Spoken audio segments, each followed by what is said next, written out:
ल म चाहिँ आउँदै त्यस पछाडि ल जाँदै अनि म नपस्नु अब घरमा अब म नपस्नु घरमा किन नपस्ने नि बुवा आमा हुनुहुन्छ त अब म जाउँ कि नजाउँ घरमा अब म चाहिँ घरमा आयो भाउजू चाहिँ निस्केर जाने यसो त भएन यता ठिक्क रेडी अवस्थामा छ म के गरौँ भतिज के गरौँ गएर भन्नु भोलि हामी छोरीले दर दिएर गएछ त कुरो यता आइज कस्तो सही कुरा भन्छ के बेला बेला भन्दा नि त्यो भिडियो म राख्छु नि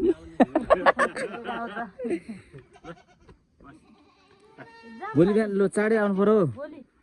आउनुहुन्छ बिहानमा हिँड्नु जा कहाँ हुन्छ छोरा त घर मात्रै सुत भनिरहेछ आमाले सुतिरहेको रहेछ नि अन्त नजा होइन अन्त नजारे हो अनि अब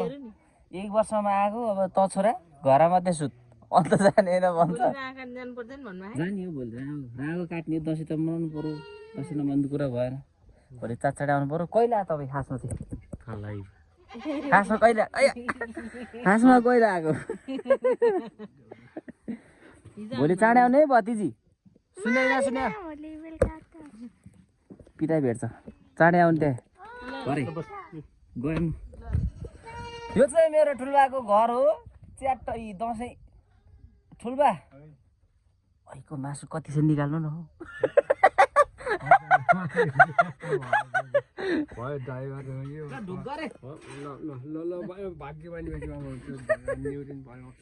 अनि तँलाई यसपालि आमाले इमर्जेन्सी गरिछन् हो कि इमर्जेन्सी यसपालि यसपालि म इमर्जेन्सीमा घर त ठ्याक्क आज र भोलि आज चाहिँ पैसा कमाउँछ धेरै कमाउँछु आज धेरै कमाउँथेँ मैले तर म आज यसपालि इमर्जेन्सी एकदम इमर्जेन्सी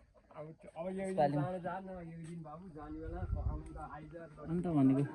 हिजो तैँले बोलाएर चाहिँ म तपाईँले सुनेन नि त अम्बा त यहाँ त के बित्यो म त लिएर जाने हो 1 झोला लिएर जान्छु म त यो त है पहिला हेरी त साला पातै सुत्दा खाइन्थ्यो क्या अहिले साउ पर्ने राम्रो रहेछ मलाई यो गजब लाग्यो किन